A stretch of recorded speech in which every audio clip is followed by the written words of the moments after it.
So the living hell of auto repair. Not my truck. My truck's just getting the old battery charged, right? Yep, battery. So here we are. That's in, the whole top of the engine's coming apart.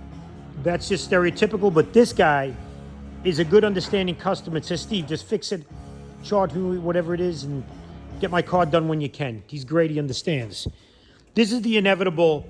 It makes a noise only once in a while on startup. All new pulleys, new belts, new everything. This is the needs a control unit that can't be found new anywhere. Used is impossible, and they want $1,500 for it on eBay.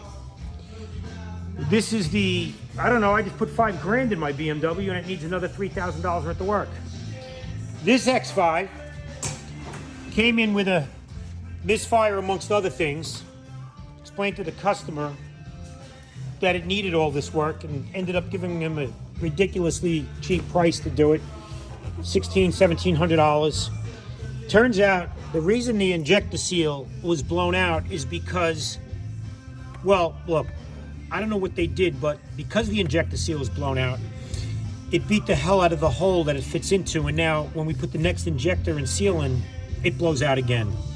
So the head should come off and should get machined and should, you know, be repaired properly to the tune of $3-4 grand. But because, you know, it's the stereotypical, oh, everything's too much money and, you know, I don't want to spend any more than I need to, and I'm stuck with the car and I need an inspection sticker. We're trying something with this sealing area that I found online. So some guy on YouTube, thank God, fixed one a different way. So we're going that way. Now this car, let's talk about this. $4,500 cam job, because that's what it needed for misfire codes, amongst other things. Now, little did I know, this guy drove this car for a year like this to the point one of the cylinders is damaged. So now look, we see the stereotypical camshaft problem with misfires. And it's running like a bag of crap like they all do. So that damaged cylinder that took an hour to figure out with a camera because it's so slight in the wrong spot, went ahead and got by us. So now we did all of that work, and now he has that problem. Funny thing is, it'll run smooth after it warms up. So we might be able to bypass that because we're in New York and, you know, you don't get a sticker on the car unless you have no check engine light on. This is a problem. Now, all this guy wants is a sticker. So what we're trying to do is get him a sticker. But of course, the thermostat out of nowhere just went bad. The heater valve went bad. And the oxygen sensor went bad. So this was all new stuff after that was done, right? My truck needs an oil pan. That's going to be a shit show. This car has a bent snout on the crank. I got to straighten that out, but I have an idea that might help. The Nova, of course, just needs a battery charge. Good old Nova, right? Hold on, what else do we have here? What else living hell? Oh, the G63. Mitchell tells me it's 7.5 hours of labor to do an oil pump harness. No problem. I'll do this job for 1,800 parts and labor. Well, we find out it's more like 30 hours of labor to do this job. 30 hours. And we're a day in, and this is all we got off the cost so far, right? Because this is what it takes to do this job. You know, anybody who thinks all automotive repair is the same is incorrect. European cars suck to work on for a living. They linger, they don't leave, and they don't go away, and they keep coming back. And it doesn't matter how hard you try to cover your ass and double and triple check everything, they bite you in the ass. And, you know, this is just what's in the shop, right? And then, of course, what do we have out here? Whatever. Helping a buddy with a Jeep, belt and tensioner, no problem, easy peasy. See, this is what American and Asian car people get. Product in, product out, parts in, parts out, money paid. Me, I get everything that lingers. Like this car, I bought it to sell it. But it needs cam gears. Likely a balance shaft. Selling the car for $4,500. That job is over $4,500.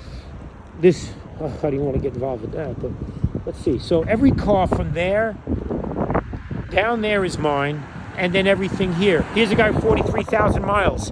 He might need cams. What do you tell these people? What do you tell them? You know what I tell them? I don't make them, I don't break them, I just fix them, sorry, pay me. It is what it is. However, you know, you get busy and you get tied up, and a new customer drops a car, and you run it home, but they forget that you ran it home, that you're in a world of a living hell of European cars, and not everything goes smooth, and be prepared to pay. They don't want to hear it. They don't want to hear it. But, you know, as far as I'm concerned, if there's guys like me out there doing this shit, you know what? It's the customer's problem, dumped in our lap. How about this? This guy, I wish every customer was like him. I told him $6,000 to put a used engine in this car, but I said, look, it's really not worth it. We can find you a car nicer for less money. Nope, I love my car, I want it, fix it. Interior's destroyed. So after all of that, we put it on a lift after it shows up, and we find that the subframe is rotted. So I instantly call him, say, okay, now's my chance out of doing this job. Now's my chance.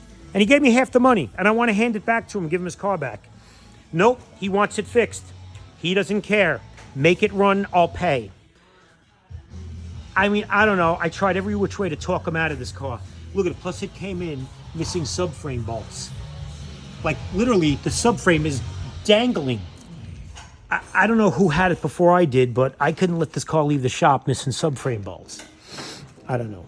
Living hell. This car, shifter. Yeah, okay.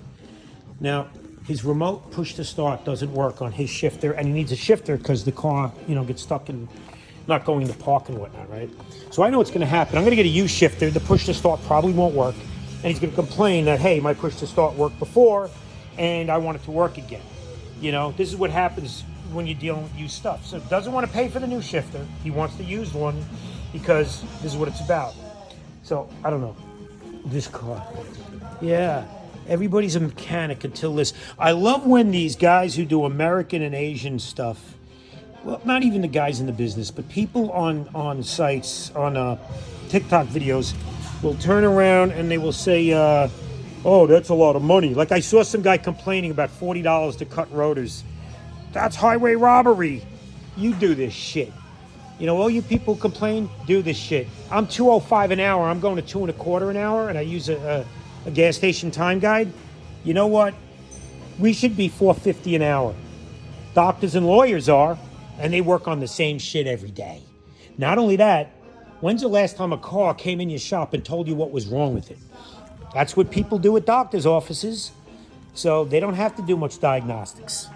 And they're paying for an education that's long gone, and some people at the counter who are doing a bunch of work for them, and whatever their overhead might be. Try paying the overhead of this place. It's a living hell. What I do is a living hell. And I don't get, or rarely get the, hey, Steve, I got a broken door handle. All right, that's $500 to do a door handle. No problem. Let me know when you can get it done. You know, I get, you know, I brought my car to you. It only had one little problem, and you told me it'd only be $1,000. And now you found out that the cylinder head's no good, and it's going to be $4,000. I don't want to pay it. Can't you fix it for the $1,000? It is a living hell doing this shit. A living hell. But it is what it is.